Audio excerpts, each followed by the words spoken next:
Hola a todos, soy la doctora Cabrera de la Universidad de José C. Paz, de la Cátedra de Medicina Interna y Campos Clínicos, y lo que vamos a ver hoy son estudios cardiológicos de uso frecuente, como es el mapa, la ergometría y el Holter. El mapa, la presionometría o Holter de presión, permite registrar la presión arterial durante 24 horas. También se puede hacer durante 48 horas. Es un dispositivo que se lo coloca al paciente y lo va a tener en forma ambulatoria durante 24 horas en general, o puede ser un tiempo mayor, y lo que va a hacer es un registro de la presión arterial a un tiempo estipulado. Durante el día se hacen periodos de cada 15 a 30 minutos y en las horas de reposo, en el descanso nocturno, no tiene que ser un periodo mayor a 30 minutos. Entonces se puede programar que sea cada 20 o cada 30 minutos por la noche y durante el día cada 15 minutos o máximo 30. El paciente durante el registro con este monitoreo va a tener que tener una vida habitual, hacer sus tareas habituales del día y va a registrar el paciente si tiene algún síntoma mientras tenga el mapa colocado. Por ejemplo, algún síntoma puede ser palpitaciones, dolor precordial o que haya tenido una actividad inusual o haya hecho alguna actividad física. También el paciente va a tener que registrar las medicaciones que toma, el horario en que lo toma y si tuvo algún estrés emocional o algo fuera de lo habitual, y también el horario del despertar, el horario del dormir y, por ejemplo, si tuvo, a qué hora comió, todas las actividades que va realizando. ¿Por qué? Porque eso lo vamos a correlacionar con los registros de presión durante el día. En el momento en que toma la presión, va a mantener el brazo quieto y relajado mientras realice la toma y luego continúa con la actividad que estaba haciendo el paciente. Las indicaciones clínicas. Hay muchas indicaciones clínicas, pero una de las más comunes son aquellos pacientes que están con una presión arterial elevada en el consultorio y ellos refieren un monitoreo de presión ambulatoria normal. O sea, ellos refieren que su casa tiene una presión normal, pero al momento de la consulta tienen la presión alta. Entonces, bueno, nosotros necesitamos monitorear la presión en 24 horas. Ahí estaríamos hablando de una hipertensión de guardapolvo blanco, si la hipertensión es solo en el consultorio y luego en el monitoreo ambulatorio está normal, pero puede pasar que tenga registros elevados también en domicilio y en el consultorio. Otras situaciones que se pueden evaluar con el mapa son presiones enmascaradas, donde el paciente refiere presiones normales. En el consultorio tiene presiones normales, pero por ejemplo puede tener un daño de órgano blanco, una hipertrofia ventricular o alguna sospecha de que el paciente tiene registros de hipertensión, y el mapa nos ayuda a desenmascarar esos episodios de hipertensión. También es útil para el monitoreo del tratamiento, pacientes que están tomando alguna droga antihipertensiva y se quiera hacer un control o un ajuste de dosis, también se puede utilizar el mapa. Y cuando sospechamos también presión nocturna es útil el mapa. Acá tienen todas las indicaciones. ¿Cuáles son las ventajas del mapa? Que hay un mayor número de mediciones de la presión arterial en la vida cotidiana y durante diferentes actividades, mientras el paciente trabaja, está en reposo, sueño, actividades. Permite identificar diferentes tipos de fenotipos, como la hipertensión de guardapolvo blanco o la hipertensión oculta.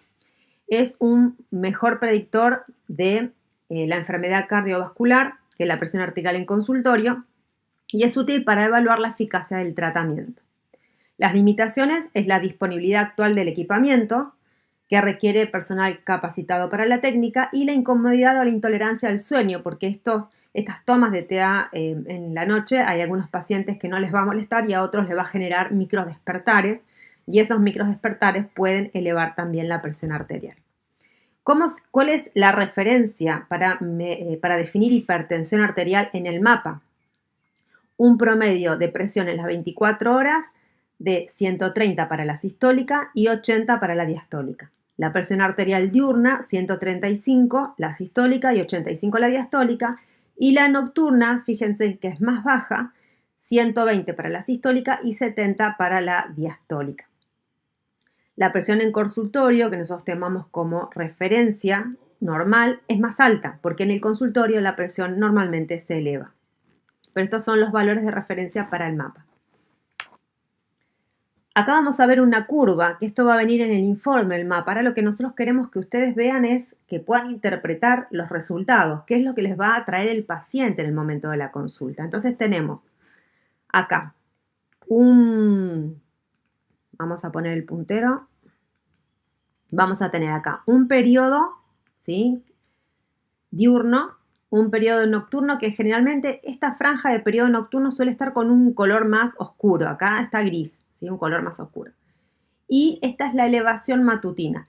Normalmente la presión tiene un descenso por la noche, que es del 10 al 20%, y después un ascenso a la mañana, que este ascenso coincide con el pico de las hormonas, con el pico del cortisol y también con la activación del sistema nervioso simpático.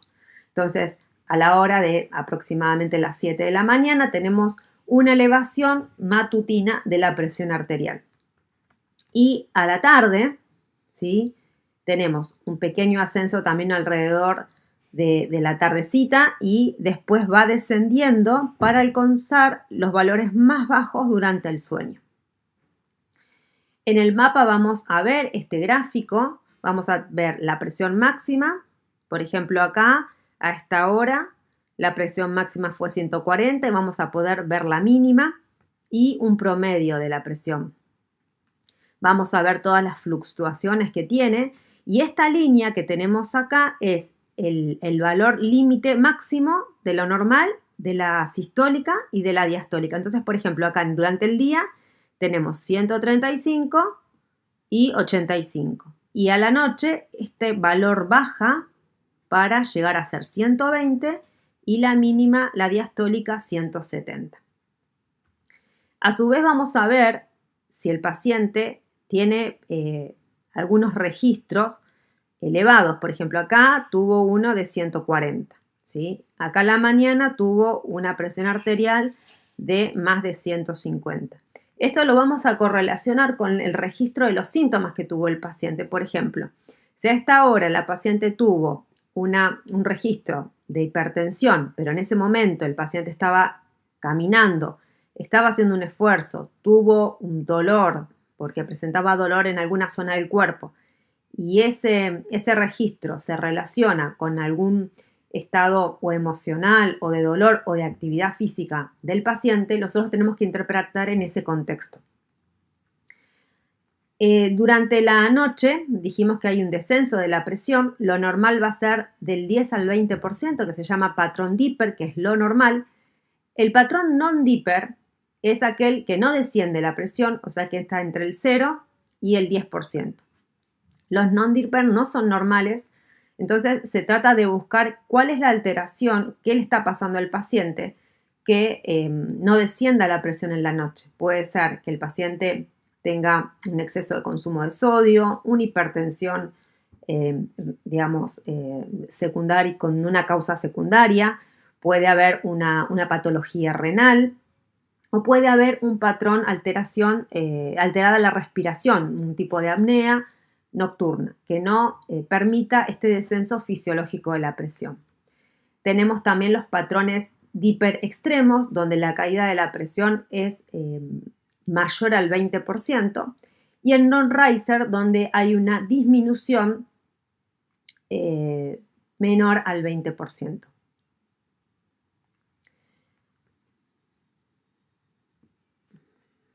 Acá también tenemos a la derecha el registro de la frecuencia cardíaca. O sea, tenemos acá el registro de la frecuencia cardíaca, del horario, abajo en las abscisas, y de la presión, ¿sí? Y acá en la frecuencia cardíaca podemos tener acá otra curva, que en este caso no está, pero una curva que nos muestre acá los valores de tensión arterial, de frecuencia cardíaca, perdón. Bueno, ¿qué vamos a ver entonces en el informe? Nosotros vamos a tener un informe de este tipo, donde vamos a tener, primero, todas las mediciones de presión arterial, el promedio, ¿sí? 118/75, con la presión arterial umbral 130/80. En este caso vemos que en este paciente el promedio de las mediciones estuvo dentro del rango normal. Las medias de presión arterial durante el día, que tuvo 121/80, el umbral es 135/85, así que está dentro de lo normal, y las presiones nocturnas 109/69 con un umbral de 120/70, también normal. Tenemos también el valor de la carga de presión arterial, de la carga cardiovascular. Entonces nosotros tenemos acá presión sistólica, tenemos un 8.5% de los valores registrados en el mapa durante 24 horas fueron superiores a 135. Lo normal se considera que sea, más de 40%, estamos hablando que hay una hipertensión. Menos del 15% es lo normal. Entre el 15 y el 40 lo que vamos a evaluar es la clínica del paciente, en qué momentos tuvo la hipertensión, si es que tuvo periodos extensos de actividad física que hicieron que la presión se eleve. Pero más de un 40% en el día estamos considerando que la presión sistólica es alta, y en la nocturna sí supera el 50%. Entonces vamos a tener los valores de tensión arterial sistólica y diastólica y el porcentaje de lo normal. Y a su vez también vamos a tener el tiempo de medición, ¿sí? Que este aparato se colocó a las 8 horas y se sacó a las 7:30, así que cumplió con las 24 horas.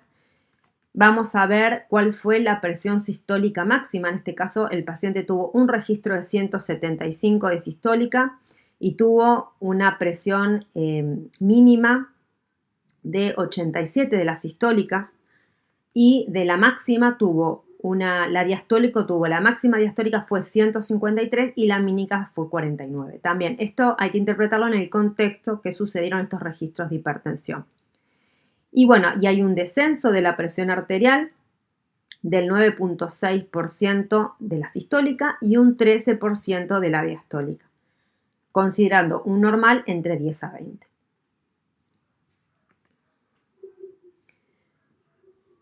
También tenemos que saber interpretar cuáles son las actividades corrientes y cómo van a variar la presión arterial. Por ejemplo, si nosotros tomamos como cero reposo, en el momento del sueño, la presión sistólica va a bajar en promedio normalmente un 15% y la diastólica un 12%.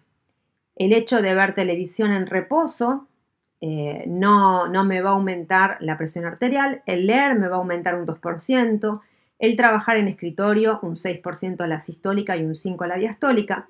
El estar sentado sin apoyo dorsal, o sea, estar sentado pero no tener la espalda apoyada, me aumenta un 10 milímetros de mercurio, tanto la máxima como la mínima. Por eso tenemos que, cuando realizamos la toma de la presión, tenemos que ver que el paciente tenga la espalda apoyada. El hecho de conversar o vestirse aumenta entre un 12 la sistólica y un 10 la diastólica. Caminar, conducir vehículos y trabajar, un 15 de sistólica y un 10 la diastólica, ¿no? Depende de qué trabajo tenga el paciente. En la entrevista médica aumenta un 20 milímetros de mercurio la sistólica y 10 milímetros de mercurio la diastólica. El ejercicio aeróbico y el isométrico aumentan entre un 30 a un 70%, entre un 30 a 70 milímetros de mercurio la presión. O sea, quiere decir que si el paciente tiene una presión basal de 120 y va a hacer una actividad aeróbica intensa, puede llegar a 190, 180, 170. O sea, el ejercicio aeróbico y el isométrico van a elevar la presión arterial máxima y van a elevar en menor grado la diastólica. El dolor, la ansiedad, el temor, el pánico y la exposición al frío van a aumentar entre 30 a 70 milímetros de mercurio. La sistólica y 10 a 20 la diastólica. La defecación puede producir una disminución de 80 milímetros de mercurio en el caso de la activación simpática por el acto de la defecación o por el esfuerzo aumentar 50. Y la diastólica también, bajar 40 o subir 20. El coito puede llegar a aumentar hasta 120 la sistólica y 50 la diastólica. Por eso es importante que el paciente anote qué es lo que hizo en cada momento. Vamos a pasar ahora a la ergometría. La ergometría o prueba ergométrica graduada es un método de gran utilidad en la actualidad, ya que a través de este estudio podemos ver síntomas que en reposo no se observan. Se utiliza para el diagnóstico de isquemia miocárdica, o sea, el paciente en reposo no tiene síntomas, pero cuando realiza un esfuerzo físico sí lo presenta, para evaluar la respuesta cardiometabólica ante el esfuerzo y para detectar comportamientos anormales de la tensión arterial. Se realiza ante un esfuerzo, que puede ser, lo más común es bicicleta, pero también puede ser en una cinta, o también puede ser con fármacos en el caso que el paciente no pueda realizar actividad física, o hasta también puede ser con movimientos de los brazos en el caso que el paciente esté imposibilitado del pedaleo.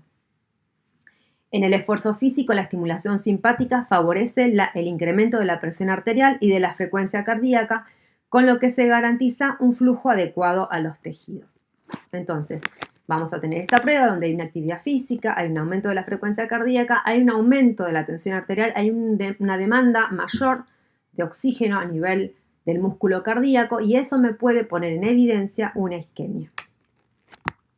En el informe, ¿qué nos va a informar el cardiólogo? Nos va a informar parámetros clínicos, como si el paciente tuvo síntomas durante el esfuerzo, cómo se recupera, si tuvo dolor, disnea, mareo, sudoración, claudicación, cuál fue el esfuerzo percibido y los fenómenos auscultatorios. Parámetros hemodinámicos como el comportamiento de la presión, la frecuencia cardíaca y el doble producto ante el apremio. Y parámetros electrocardiográficos como modificaciones del electrocardiograma, como supra o infranivel del ST o alteraciones en la conducción o arritmias. Entonces, en el informe vamos a tener prueba ergométrica máxima o submáxima detenida por, y esto puede ser detenido porque el paciente no puede realizar más esfuerzo físico porque está agotado o porque tuvo algún síntoma, o puede estar detenida por una elevación brusca de la presión arterial o una caída de la presión arterial. Y acá me van a informar también los METs que realizó el paciente. Entonces, si el paciente realiza un esfuerzo menor a 4 o 5 METs, la capacidad funcional es muy baja. Un MET sería el consumo de oxígeno ante la actividad física en reposo. Un MET. 4 METs sería aproximadamente un paseo y más de 10 METs es cuando el paciente estuviera haciendo una actividad física con un esfuerzo importante, como por ejemplo correr. Entonces, capacidad funcional baja es menos de 4 o 5 METs, intermedia entre 5 a 9 y más de 10 se considera una capacidad funcional alta. Entonces, seguimos con el informe. Prueba ergométrica máxima o submáxima detenida por el motivo que lo detuvo. Presenta ANGOR de intensidad, ¿no? La intensidad que tenga el ANGOR, 5 en 10, 10 en 10, a partir de los latidos por minuto, a partir de qué frecuencia cardíaca y qué METs estaba en ese momento, ¿sí? Si fue a los 3 METs, a los 5, a los 8. Progresando o no con el esfuerzo, alcanzando una intensidad máxima a los tantos METs con una frecuencia cardíaca máxima de tanto que se dio a tantos minutos de la recuperación. Presentó un infradesnivel del ST a la cantidad de latidos por minuto con ciertos METs en las derivaciones que se encuentran y con la morfología. Progresando o no con el esfuerzo, alcanzando tantos milímetros a tantos METs. Acá lo que va a hacer el cardiólogo es un informe de la capacidad funcional del paciente, de los síntomas que tiene y de los cambios electrocardiográficos. Alto riesgo en la ergometría, cuando aparece un ST y un ANGOR a muy baja carga, a menos de 3 METs o una frecuencia cardíaca baja o menos de 100 latidos por minuto. Cuando no hay un infra-ST de más de 5 milímetros, cuando hay un supra-ST sin Q de más de 2 milímetros en cualquier territorio, cuando hay presencia de arritmias ventriculares complejas sostenidas, ANGOR rápidamente progresivo 10 en 10 o caída de la presión intraesfuerzo de más de 20 milímetros de mercurio. O sea, si la presión baja 20 milímetros de mercurio de la presión basal del paciente, eso es un indicativo de mal pronóstico porque está haciendo un comportamiento totalmente contrario a lo que debería hacer. Entonces, ¿qué es lo que ve el cardiólogo? El cardiólogo va a ver, primero acá tenemos el protocolo que utiliza, que generalmente se utiliza el protocolo de Bruce, que estos son varias etapas con aumento de la intensidad, aumento del esfuerzo del paciente en cada etapa, con una cierta cantidad de tiempo para cada una de estas etapas. Acá va a ver la frecuencia cardíaca del paciente. La frecuencia cardíaca que puede alcanzar el paciente es 220 menos la edad del paciente. Entonces, si es un paciente de 50 años, 220 menos 50 va a poder alcanzar una frecuencia cardíaca de 170. Y a su vez, llegando al 85% de su frecuencia cardíaca máxima, se considera que el flujo coronario en ese momento es máximo. Se ve la presión del paciente, ¿sí? ¿Cuántos METs? Acá el paciente en esta etapa, que es la etapa 2 del protocolo, está corriendo 5,6 METs. Y acá vemos todas las derivaciones del electro. Acá está B1, B2, D1, D2, D3, B1, B5 y B6. Y acá están también las otras derivadas, ¿no? De B1 a B6, cómo se muestran. Y acá podemos ver en una ampliación que acá hay un supra ST de 2,4 milímetros. Si el cardiólogo considera necesario, lo que va a hacer es parar el estudio. Y nosotros vamos a tener un informe de la ergometría de esta manera. Vamos a ver la edad del paciente, en este caso es un paciente de 16 años, que pesa 86 kilos, que mide 1,71 m, con un índice de masa corporal de 29. Vemos la fecha en que se realiza el estudio y vamos a ver acá. Esta es la frecuencia cardíaca máxima que puede tener este paciente. Como tiene 16 años, 220 menos 16, hasta 204 es la frecuencia cardíaca máxima que podría alcanzar. El 80% de la frecuencia cardíaca máxima es 173 y lo que alcanzó a este paciente fue el 87% de su frecuencia cardíaca máxima.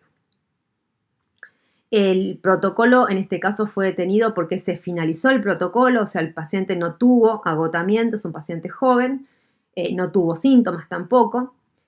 Y los minutos totales de ejercicio que hizo fueron 15 minutos con esta prueba que incluyó 5 etapas más la recuperación. Cada etapa duró 3 minutos. Y miren cómo se comportó la frecuencia cardíaca. La frecuencia cardíaca basal fue de 79, que fue ascendiendo hasta 178, que fue este 87% de la frecuencia cardíaca máxima. La presión arterial de 117,56 basal, que es normal, subió hasta un máximo de 161,56, que también fue normal.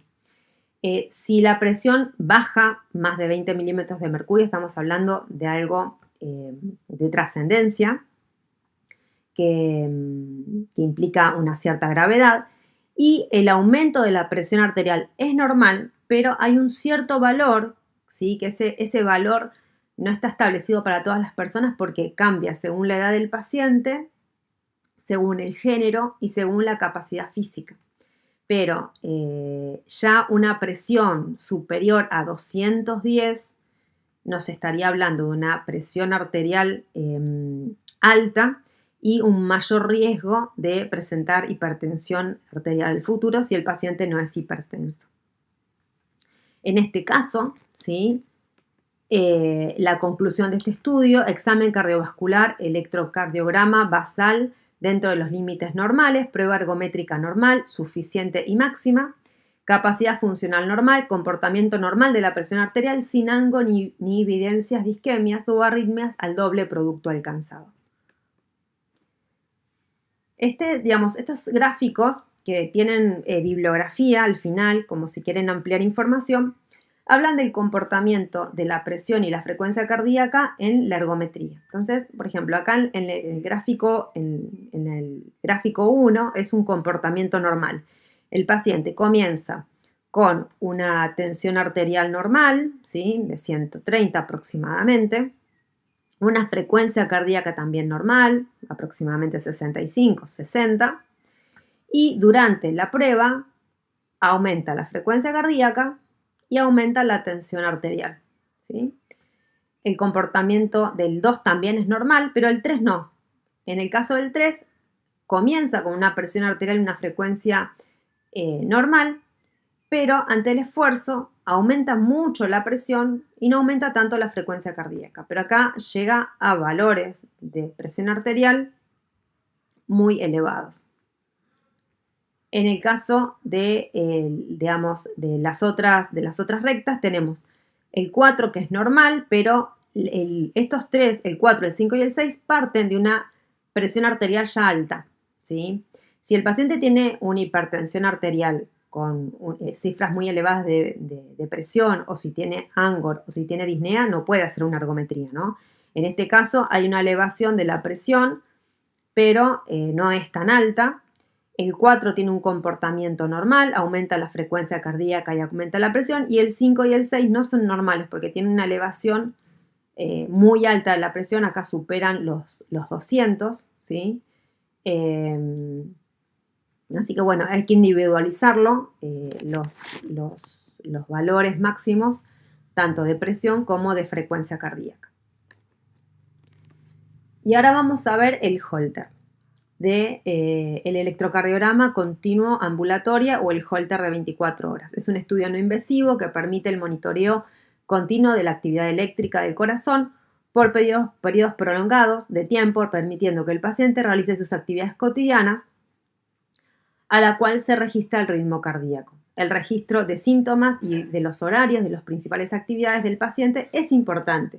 Si el paciente tiene palpitaciones, tiene mareos, tiene sensación de desvanecimiento, tiene que anotarlo para poder valorar si el electrocardiograma mostró alguna alteración en ese mismo momento. Hay un primer informe que lo va a realizar un programa que muestra el número absoluto, la cantidad de extrasístoles ventriculares, supraventriculares, salvas de actividad ventricular o supraventricular, y el número de pausas significativas y la frecuencia cardíaca máxima y mínima. Y una segunda parte, que es un informe ya realizado por el cardiólogo, donde se basa también en los datos objetivos del primer informe y también lo va a relacionar con la clínica y lo que el paciente nos informa sobre los síntomas en ese registro. El ritmo cardíaco predominantemente durante el estudio, si es sinusal o se altera con ritmos de fibrilación auricular, con aleteo o con ritmos de marcapasos. Nos va a informar la frecuencia cardíaca promedio, la frecuencia y el número de eventos ventriculares, la presencia de formas de complejos de los mismos, si hay duplas, tripletas, taquicardias ventriculares sostenidas y no sostenidas, y la presencia ordenada de los mismos, si hay una bigeminia, una trigeminia u otros. Y si hay presencia y el número de eventos también los supraventriculares. Entonces acá, por ejemplo, en un informe vamos a tener cuál fue la frecuencia cardíaca mínima y máxima. Esta frecuencia mínima la tenemos que interpretar en relación al momento del día. Si, por ejemplo, tuvo una frecuencia cardíaca de 50 en el sueño, es normal. Ahora, si tuvo una frecuencia de 50 durante el ejercicio físico con síntomas, es patológico. Así que esto se tiene que relacionar con la clínica del paciente. La frecuencia cardíaca media y la cantidad de QRS registrados y el tiempo de monitoreo. ¿Sí? Acá fue de 23 horas. ¿Cuántos eventos supraventriculares y ventriculares hay ectópicos? En este caso hay 6 que fueron aislados. Y lo importante es que no hubo eventos pareados, ni episodios sobre el número de frecuencia cardíaca. Pero bueno, hubo 6 eventos aislados. Y de los ventriculares hubo 19 también aislados en las 24 horas. Y no hubo ninguno pareado. Nos va también a dar la variabilidad del RR, ¿sí? Acá tenemos una variabilidad del 2%. Y si hay alguna desviación del ST. Entonces acá, por ejemplo, las pausas también, si hay presencias de pausas, si hay presencias de pausas de más de 2 segundos y cuál fue el RR más largo. Entonces, en este caso tenemos un comentario, monitoreo cardíaco de 24 horas con bajo nivel de artefacto, ¿sí? un ritmo de base sinusal con una frecuencia cardíaca mínima de 54 latidos por minuto y una máxima de 165. Se observaron extrasístoles ventriculares ocasionales monomórficas, o sea que venían de un solo foco, y no se observó alteraciones del segmento ST. Se observan periodos frecuentes de taquicardia sinusal sin aparentes síntomas y hay periodos de arritmia sinusal sin establecer bloqueo auriculoventricular. Bueno, esta es la bibliografía para que amplíen y bueno, espero que les haya servido.